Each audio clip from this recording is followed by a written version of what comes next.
how am I able to do that? How am I able to address those issues which are regional specific questions, because we don't necessarily have exposure to the Regional Transport Committee, because that is a board for which I'm not a member of. I'm not putting my hand up to be a director of the Board of Auckland Transport, but I think, I'd like to think that that's a matter that members of this governing body could have some exposure to. So, Your Worship, my final point is that, and I'm pleased that you have made an amendment to C, because there are only 6 people who are members of the Appointments and Performance Review Committee. I certainly have an interest in the analysis and the alignment and the accountability and responsiveness of the CCOs using the existing current suite of accountability tools, and I would like to have an opportunity to participate in that discussion.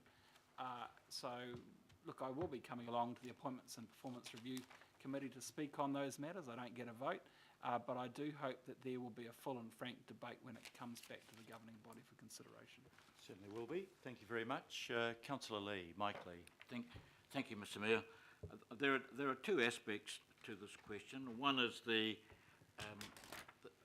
roles of Councillor Fletcher and myself, and the other is the bigger, more important question of the rights of the people of Auckland to expect that 2 of their councillors at least can represent them on the major questions facing Auckland, that is transport.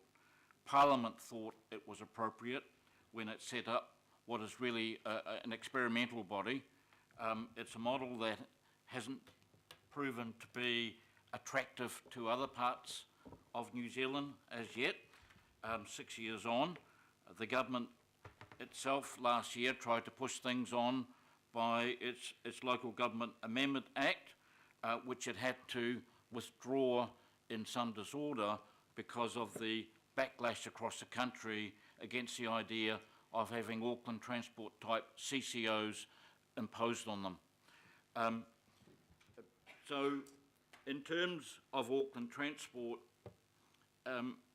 what we are seeing is the Mayor's concern to see more accountability, and that's obviously something he would have heard loud and clear on the mayoral campaign trail.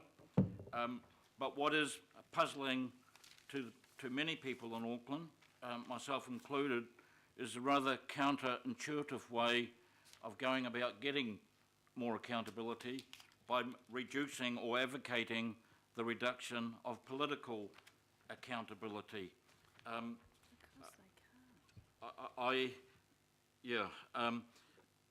The other point that I find difficult is the implication right through this report that independent directors have a certain degree of competencies and skills and experience that councillors don't. I reject that. You have to remember that everywhere else apart from Auckland, and it may be difficult for those who've only come into elected office with the super city, transport, public transport is core business of local government. Roads, rates, rubbish, core business, but not in Auckland. So it is concerning to think that if 2 councillors were attending a board meeting of Auckland Transport, whether it's the governing body or committees or the Regional Land Transport Committee, which is also Auckland Transport, are somehow being distracted from their council work. That is council work. Everywhere else in New Zealand and everywhere else, and in Auckland before 2010, that was the most important, perhaps, of council work. So I'll just make that point. At your request, Mr Mayor,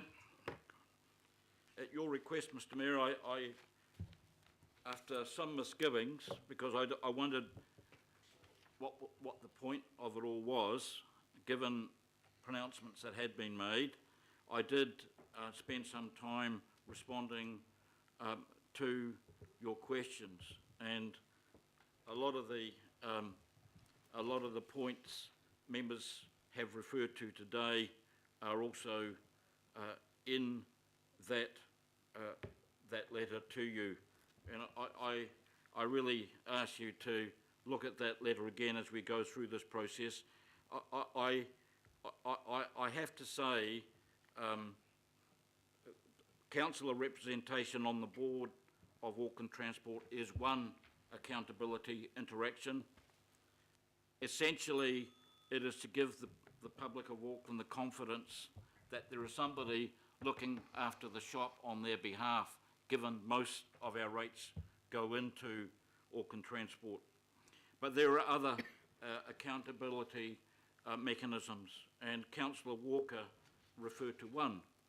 And ironically and counterintuitively, given your pronouncements about demanding more accountability of Auckland Transport, you have killed that off as well.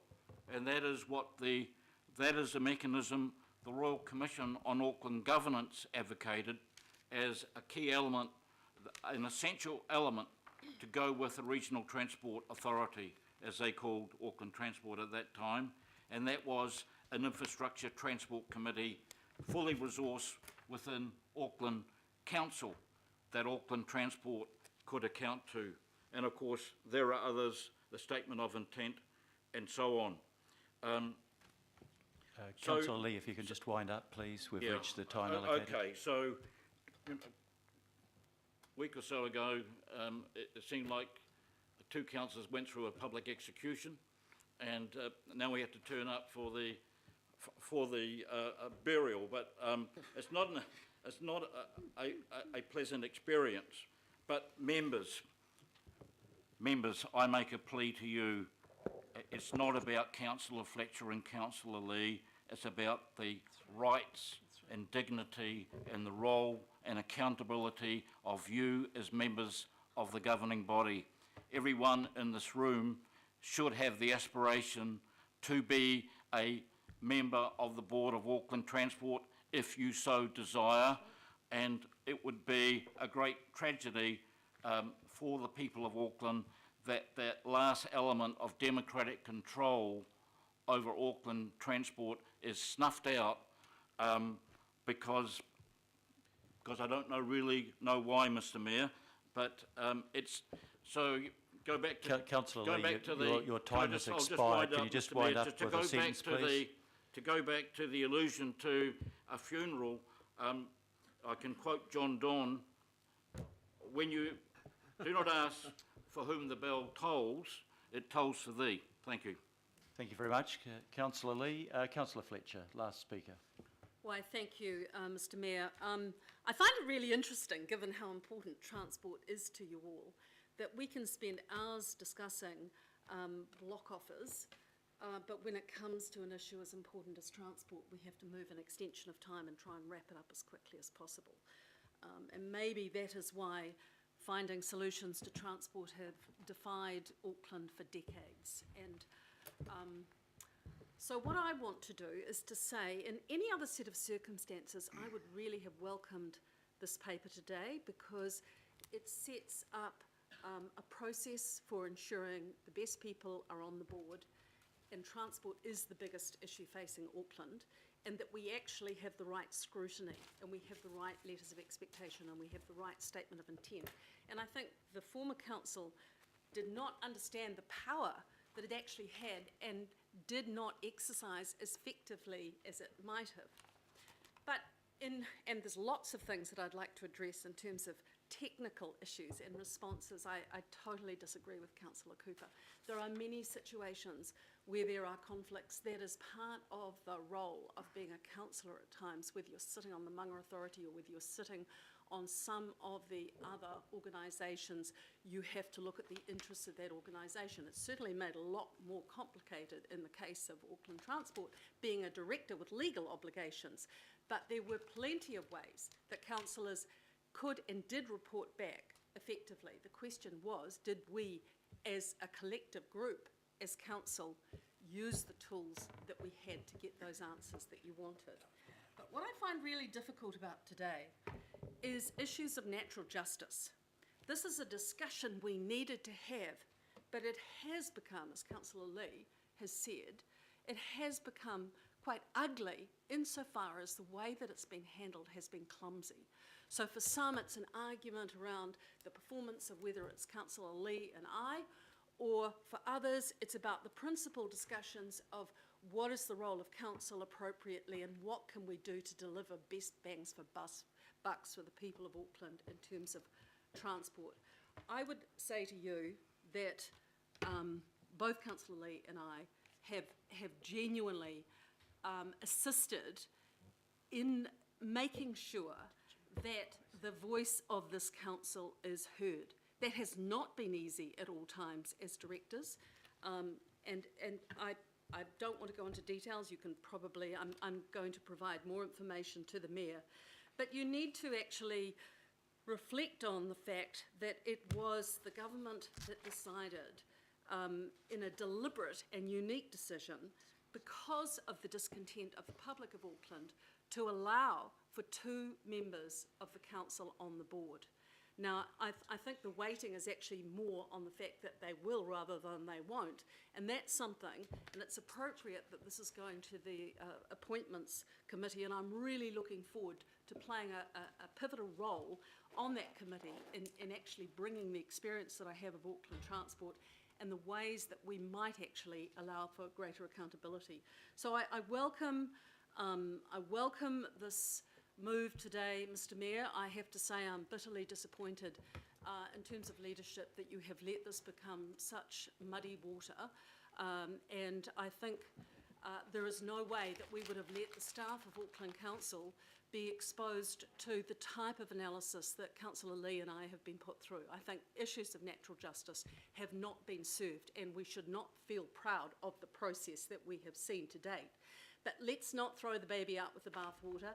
It's a discussion that we need to have. I welcome it, and I will look forward to making a valuable contribution on the Appointments Committee, and for that to come back to this full council when I want to be able to debate perhaps a little longer than just an extension of time, because this is actually going to determine whether amalgamation has been successful for Auckland, whether we can have those decisions being taken and we can work effectively to deliver infrastructure ahead of growth, which so many of us have talked about at length. But thank you, Mr. Chairman, for the opportunity to address the council. I would like it somehow recorded that there must be a better way for the future for having these public discussions, and that when we have them, it's important that we stick to facts, that we stick to the law, the fact that it is a decision of the governing body, it's not a decision of the Mayor. And also, in terms of any protocols, on the commencement of any new council, you as councillors have the power within your rights to set whatever protocols and standards you want for moving forward for the future. And so the power is with us, and I hope that we use it effectively. Thank you very much, Point of Councillor. order, Mr. Mayor. Yeah. Point of order, Councillor I want to make an Casey. apology, if I may. You may. Yeah, I used an offensive phrase when I was involved in the debate, and it was not my intention to denigrate the Board of Auckland Transport and its use. It would probably, with hindsight, a better phrase would have been, they have been really exemplary public watchdogs on the board. So I withdraw and apologise that Well, I phrase. won't call you a kangaroo court here anymore either too. So many apologies. Okay, thank you for that apology. I missed the reference and didn't hear an offensive reference, and I don't want you to repeat it. Thank you, ladies and gentlemen, for all of the contributions that have been made here. I just want to use my right of reply briefly, and I'll be subject to the timer, please. Firstly, this debate has not been curtailed. I've reached the end of my speaking list. Secondly, I extended the debate because that is required by standing orders. We can't go for more than 6 hours without an extension. So this is not in any way to diminish the importance of this topic, which is, I think, every speaker has acknowledged is an important topic, and it is important that we get it right. I just want to make it absolutely clear that this is not this debate is not a decision for me alone to have made. This is what was required of the incoming council by resolution of the outgoing council. I want to make it absolutely clear if anybody has missed it. I've said it several times now. This is not a case of the dismissal of any councillor.